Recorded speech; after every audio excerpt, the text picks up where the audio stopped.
This is unusual, huh? Yes, absolutely, and it actually has been upgraded. It is now a Category 4 as of the last observation. And here's a look at the track. Now, there are some favorable things happening. This is really a very ominous-looking track because it takes us out over the northern part of the Baja Peninsula and then eventually into Southern California, around the Los Angeles area.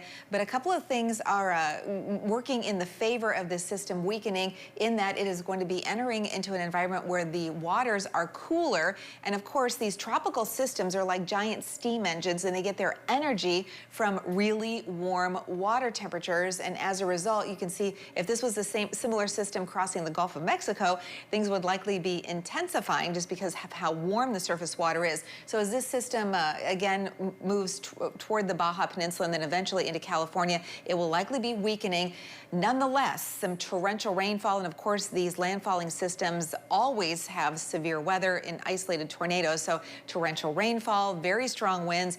It likely will weaken significantly before making landfall, but it definitely is going to be a very serious situation for the southwestern United States. We'll of course keep you posted on air and online at woodtv.com. If you have interest in that area, you'll be able to find links embedded on the Storm Team 8 section at woodtv.com. In the meantime, here in West Michigan, looking at quiet conditions out there. The winds have calmed down for us just a little bit. Temperatures today will make it into the low 70s. Our winds will pick up a little this afternoon, and they'll be coming in out of a northerly wind direction, at least this morning.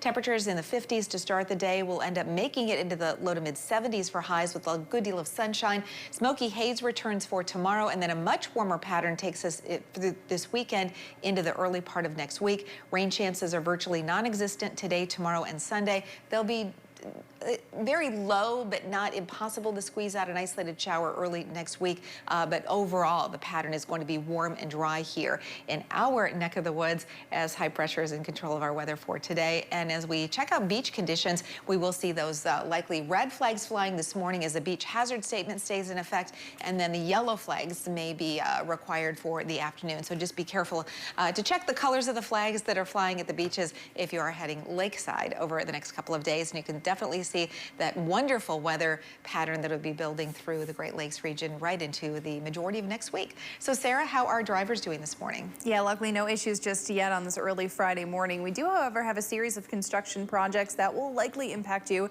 if you're headed out and about this weekend. A double lane closure on northbound US 131. That's from Martin Luther King Jr. Street all the way to Ann Street. That begins 7 p.m. tonight, and it'll continue through early Monday morning, so shouldn't necessarily impact your commute.